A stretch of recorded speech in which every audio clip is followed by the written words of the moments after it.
I knew I was in for trouble the second I saw that woman standing on my porch with a clipboard and a smug little grin, the kind of grin that says, "I run this place whether you like it or not." Her name was Janessa Zorn, president of the self-declared Whispering Pines HOA, a group that didn't legally exist when I bought my home 6 months ago. The neighborhood was unincorporated, no HOA mentioned in the title, no dues, no nonsense. Just peace, trees, and space. But Janessa. She had other plans. "Mr. Nolan Avery," she chirped, tapping her acrylic nails on the clipboard, "we need your signature here to finalize your entry into the HOA. Dues are $200 a month, payable in advance. Landscaping inspections are bi-weekly, and no visible trash cans after 7 p.m. I blinked. "I'm not joining any HOA," I said, already closing the door. "You don't have a choice," she snapped, jamming her wedge heel into the doorframe. "We had a community vote to form one last month." "Majority rules," I stared at her. "You can't just create a homeowners association and force people into it. That's not how it works." She gave me a tight, toothy grin. "I think you'll find we're very persuasive."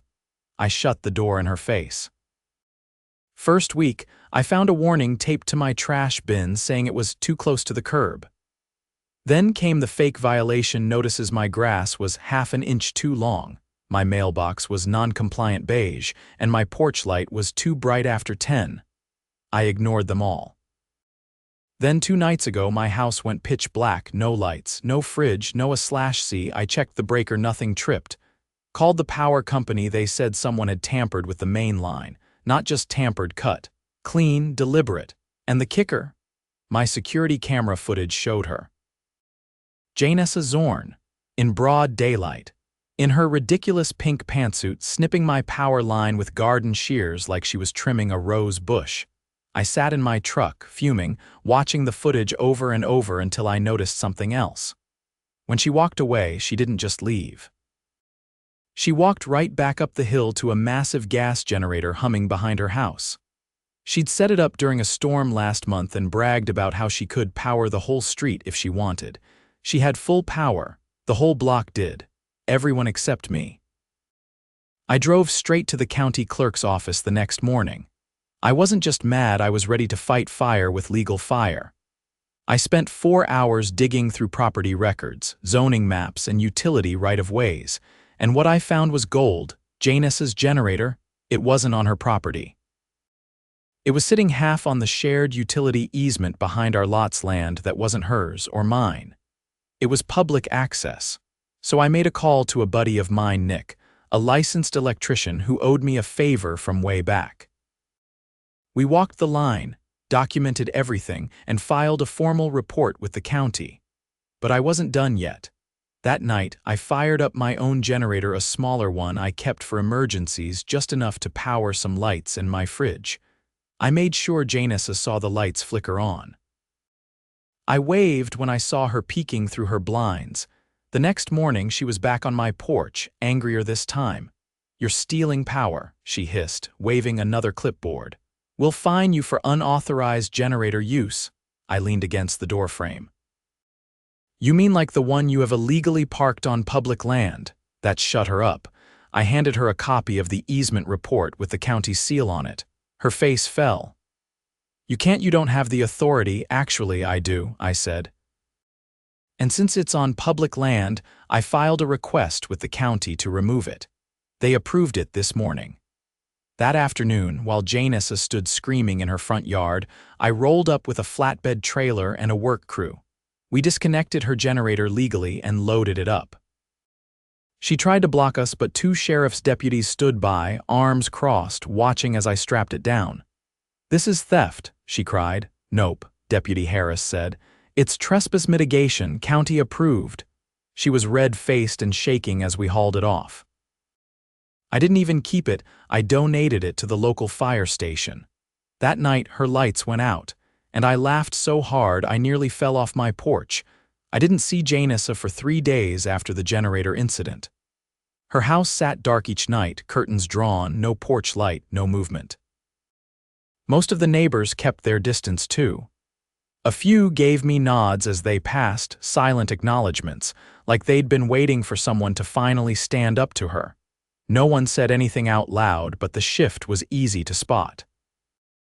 On the fourth morning, I stepped outside to find a plastic sandwich bag taped to my front gate. Inside was a single typed page, no heading, no name, no date.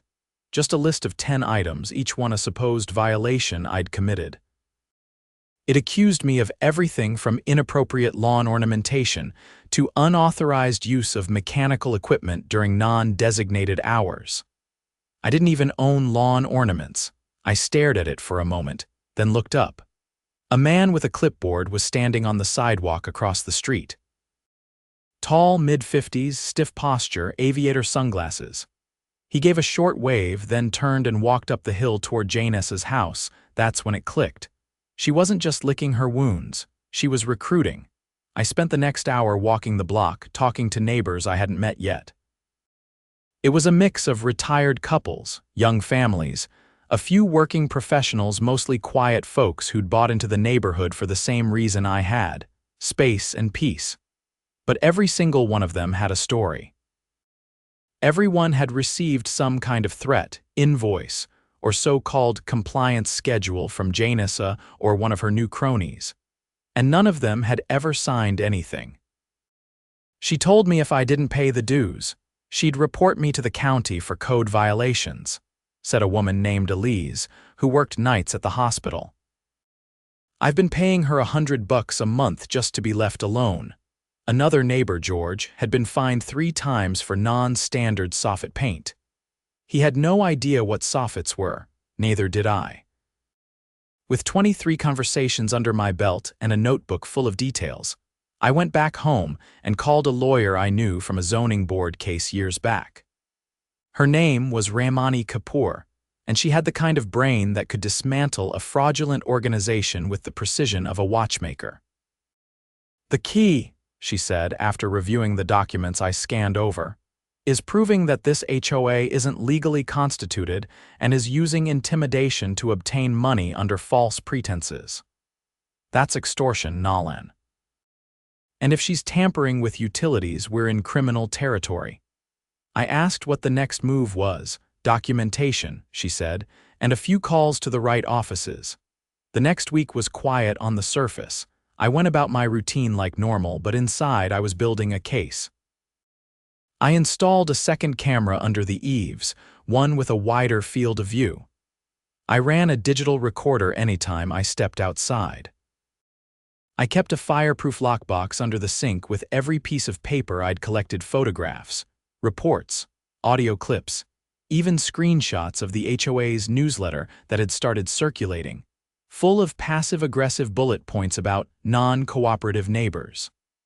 That Friday, I came home from work to find a bright orange sticker on my window. "Property under review for habitual non-compliance." It looked official at first glance: bold text, a barcode, even a seal. But the seal was just a pine tree in a circle, no county insignia. No legal code cited. I photographed it before peeling it off.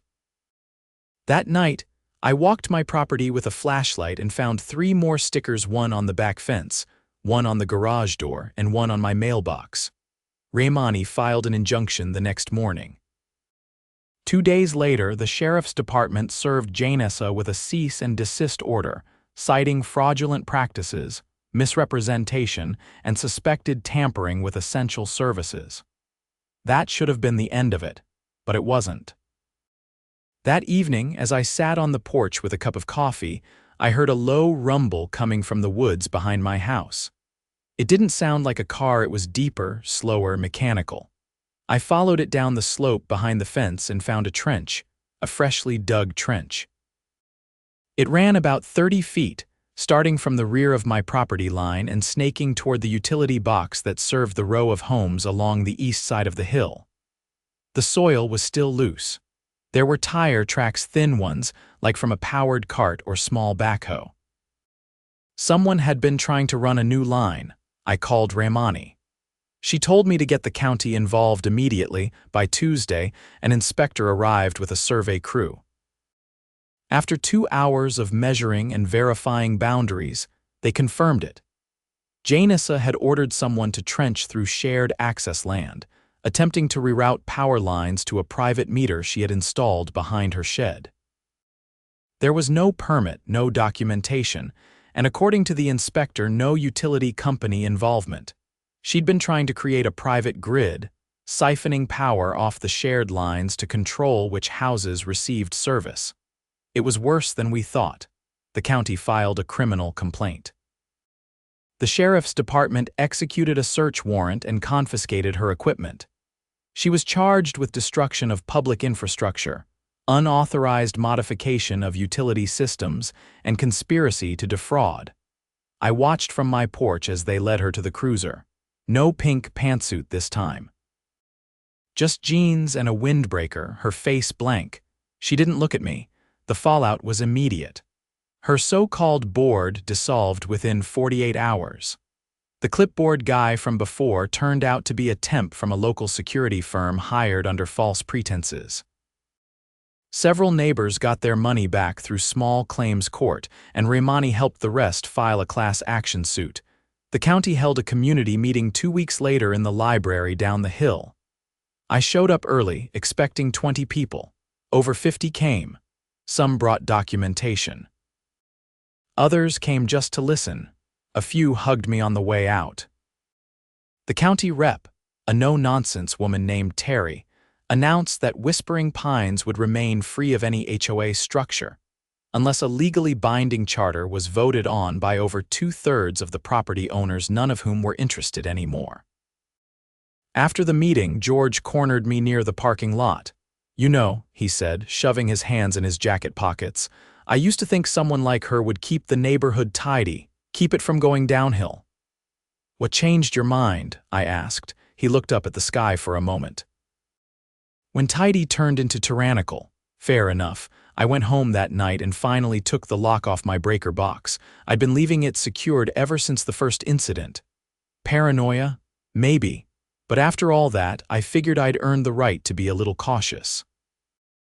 As I turned off the porch light and stepped inside, I noticed something new. Silence. Real silence, no generators. No hum of tampered lines, no shouting from across the street, just the sound of wind in the trees. It was the first time in weeks I slept straight through the night.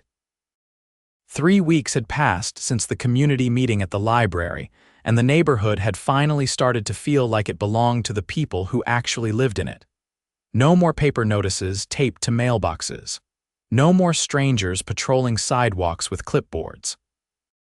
No more whispered warnings about retaliation for untrimmed hedges or mismatched porch chairs. Just normalcy. But normalcy doesn't last long when someone like Janessa Zorn has anything left to lose. I found out the hard way. It started with a phone call from Raimani at 6:45 on a Monday morning. She never called that early unless something had gone sideways. "Your name came up in a hearing," she said. "Federal." That word hit like a hammer to the chest. "Federal?" I asked, still trying to shake off sleep. "FBI, cyber and infrastructure crimes." I pulled what I could. "There's a sealed indictment involving a shell nonprofit called Civic Harmony Initiative. Janessa's listed as its founder and executive director." I sat up in bed, fully awake now. "She's under federal investigation. She's already been indicted. 4 sealed counts, possibly more coming. And Nolan, they're not just looking at her. They're tracing every name she submitted for grant funding. Yours is on the list." My hands tightened around the phone. "She used my name." She submitted a digital application claiming Whispering Pines was a registered, compliant HOA with full community participation. She forged signatures. Claimed she was using federal infrastructure grants to build emergency resilience systems, including the generator. That generator wasn't just an oversized toy. It was purchased through a grant intended for low-income community power redundancy zones. I stared out the window at the empty street, the same generator I had hauled off and donated. "She used the county's vulnerability mapping data," Raimani continued. "Claimed the area was under-resourced and that she was running a nonprofit public utility pilot. She pocketed nearly $80,000, that trench you found. It was supposed to be the backbone of a microgrid. I stood up and started pacing. What do I do? Nothing yet. I already called the Bureau's field office. They're not treating you as a suspect, more like an unwilling participant. But they might want to talk. As the news sank in, my stomach turned. Janessa hadn't just been a power-hungry busybody. She'd been orchestrating a full-blown fraud operation behind the scenes, using the illusion of authority to funnel federal money into a fake infrastructure project. And I'd been her unwitting centerpiece. By noon, agents showed up. 2 unmarked black SUVs pulled up to her house. She wasn't home. According to the agents, one of whom introduced himself as Special Agent Heller, she'd fled the county 3 days earlier. Her car had been found parked at a long-term lot near the regional airport. No tickets purchased under her name. No record of departure. I gave Heller everything. The easement report, the generator photos, the trench footage, even the timeline Raimani and I had built. He took it all, thanked me, and handed me a card in case I remembered anything else. She's not just facing embezzlement, he said. There's wire fraud, misuse of federal funds, identity theft, and possibly money laundering. We've tracked transfers to an offshore account in Belize. That night, I didn't sleep. Again, by sunrise, the street was buzzing with quiet speculation. A few neighbors stopped by one at a time, speaking in hushed tones, eyes wide with disbelief. Elise, the night nurse, brought over a box of lemon muffins and sat on my porch for 20 minutes without saying much. She just needed to be near someone else who understood what had happened. And while most of the neighborhood was processing the fallout, one man wasn't interested in laying low. His name was Mitch Ralston. Up until now, he'd been just another homeowner with a perfectly edged lawn and a passion for weekend flag-raising ceremonies. But it turned out he had been Janessa's silent partner, the one who handled the technical side of things. The one who set up the fake HOA website. The one who typed the newsletters. The one who built the digital profile used in the federal grant applications, and he was still here. I saw him the next day outside his garage, sorting through boxes with his phone pressed to his ear. He looked up when I passed and didn't flinch, didn't even pretend to be embarrassed. "You're proud of what you did?" I asked. He lowered the phone slowly. "I did what I was paid to do," he said. "The rest of it's not my problem. You helped her steal from the government. I built a platform." "That's not theft, that's software. You enabled a criminal." He took a step forward, voice dropping. "I enabled a vision. You think this neighborhood is better off now. You think people are united. They're afraid of you, afraid of what's coming next." That was enough, I called Raimani. She pulled some strings with the Digital Crimes Division. By the end of the week, Mitch's home office was under forensic audit. Not by locals, by federal agents in suits who packed up every hard drive, every router, every wire.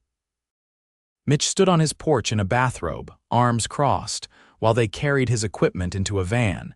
He wasn't arrested yet. But from what Heller told me later, Mitch had left a messy digital trail. Everything from altered metadata to fake domain registrations traced back to his IP address. And once federal money's involved, there's no such thing as a small accomplice. With Janessa gone and Mitch under scrutiny, the neighborhood finally took a collective breath. The county announced they were launching a task force to audit all unregistered HOA formations in the region. Several other communities had been targeted by similar scams. Whispering Pines had just been the first to expose it. 3 houses down, an older couple named the Sandovals started organizing weekly gatherings on the community green. No rules, no fines, no agendas. Just neighbors talking, sharing stories, watching their kids play. I went to the first one and stayed longer than I'd planned. Elise brought lemonade. George, who'd once been fined for his soffits, brought a folding table full of old photographs from when he first moved in. People actually laughed. Not nervously, not cautiously, just Laughed. Near the end of the evening, Terry from the county showed up with a clipboard, not the kind used for intimidation, but the kind used to collect suggestions. She wasn't there to enforce anything. She was there to listen. "We're working on a new policy," she told the crowd.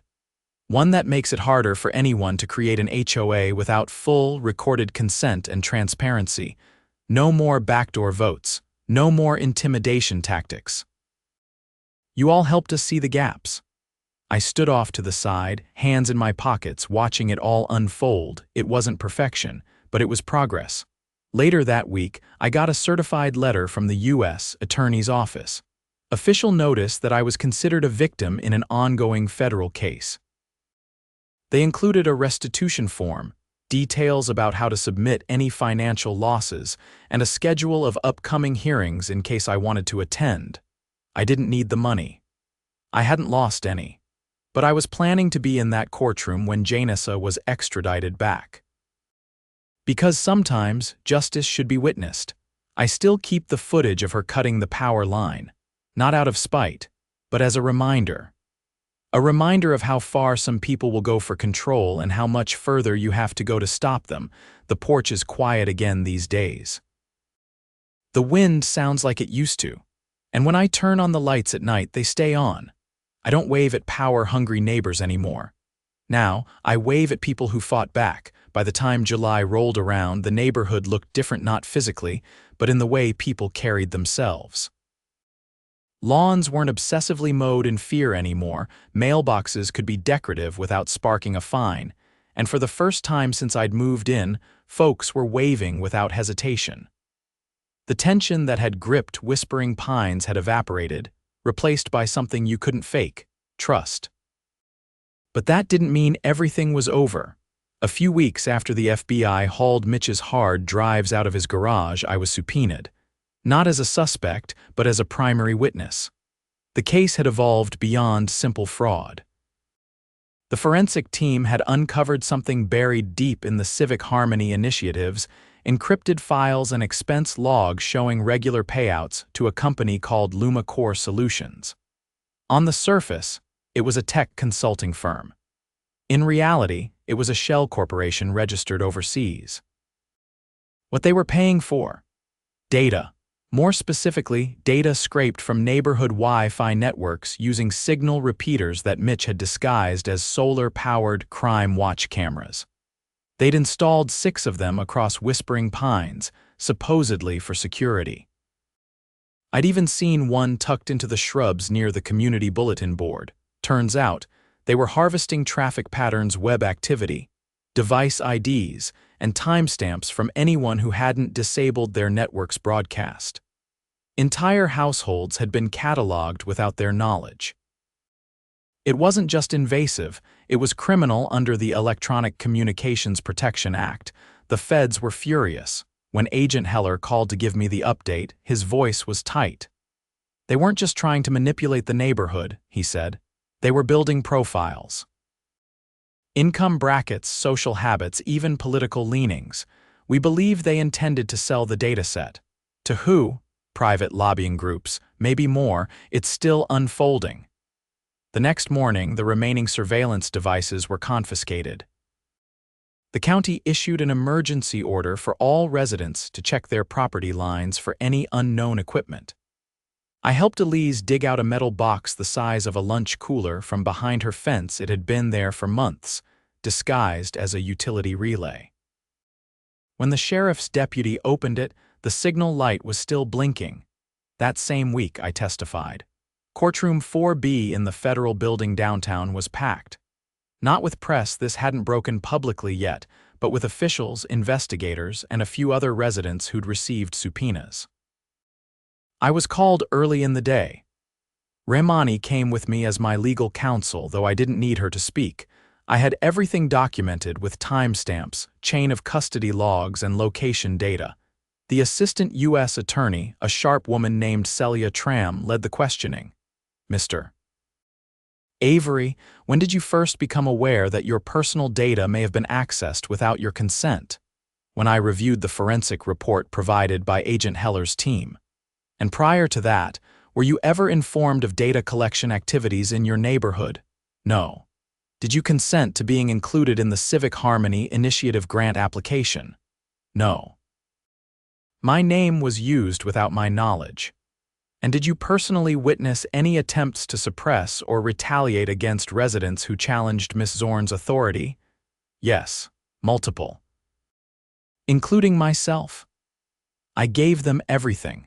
The camera footage of Janessa cutting the power, the trench photos, the fake violation letters, the forged HOA charter. It wasn't about revenge at this point. It was about clarity. About making sure this kind of scheme couldn't be replicated somewhere else by someone slicker, smarter, or more subtle. Mitch pled guilty within a week. Janessa didn't get that option. She'd been found in a rented bungalow outside Santa Fe, living under her maiden name and using a fake driver's license. She didn't resist arrest, but she didn't say a word on the way back either. They brought her in shackled, hair dyed a rusty brown, face flat as a stone. When she saw me in the hallway outside the courtroom, she didn't blink. Just turned her head and kept walking. Her trial took less than a month, guilty on all counts. Wire fraud, identity theft, illegal surveillance, conspiracy, and destruction of infrastructure. The judge, a no-nonsense federal appointee named Judge Minton, didn't hold back during sentencing. "You weaponized trust," he said. "You turned civic responsibility into a smokescreen for profit, and you violated the privacy of dozens of families who did nothing but try to live peacefully. You're not a homeowner advocate, you're a con artist, and you're going to prison." She got 23 years, no parole. The courtroom clapped. The judge didn't stop them. Back in Whispering Pines, word spread fast. There were no parties, no banners, no victory parades, just relief. The kind that seeps into your bones slowly, without fanfare, reminding you what peace actually feels like. I spent more time outside after that. Not because I was on guard anymore, but because it finally felt right. I rebuilt my deck stairs, planted a few maples in the back corner of the yard, and hauled off the last of the lockboxes I'd kept under the sink. One evening, George stopped by with something wrapped in brown paper. "Surplus from the courthouse records office," he said, handing it over. "They're digitizing everything now. Thought you might want the original." Inside was the first fake violation notice Janessa had ever taped to my trash bin, the one that had started it all. I looked at it for a full minute before folding it and sliding it into the fire pit with the rest of the kindling. It burned like any other scrap of paper. We stood there a while, watching the flames. "I talked to the Sanduvals," George said. "They're thinking of setting up a real neighborhood council, nothing official, just a way to make sure we've got each other's backs." I nodded. "No charters, no dues. Only thing we're charging is coffee and biscuits." He grinned and walked off. That night I slept with the windows open. No alarm set, no motion alerts pinging my phone, just the sound of crickets outside and wind moving through the new trees. Weeks passed, then months. The fire station sent a thank you letter for the generator donation. They'd used it during a regional blackout to keep oxygen units running. Said it probably saved lives. The county task force released their audit with a list of recommendations. Among them, mandatory oversight for any new HOA formations, stricter protocols for utility modifications, and a public database of any registered community organizations. Whispering Pines was listed as unincorporated, independent. And me, I was asked to consult, not officially, just as a community liaison to help other neighborhoods understand the warning signs. I agreed on one condition: no titles, no boards, no acronyms, just neighbors helping neighbors. The last time I saw Agent Heller, we were standing outside the courthouse after Janessa's sentencing. He lit a cigarette, offered me one, then retracted the offer when I shook my head. "You know," he said, "this case is going to be in training seminars for years. Textbook manipulation. But what you did, that's what stopped it." I didn't know what to say, so I just nodded. He took a long drag. "Most people don't fight back, they just roll over, accept it, pay the fine. You didn't. Didn't have much of a choice. No, you made a choice. And it mattered." He flicked the ash, got into his car, and drove off. I walked back to my truck, parked under a tree that hadn't been there 6 months ago. The leaves were just starting to turn golden at the edges. Fall coming in slow, no rush. I sat for a long while watching the street. No patrols, no clipboards, no one lurking behind camera posts or phony newsletters, just quiet. The kind you don't notice until it's been taken from you and then returned.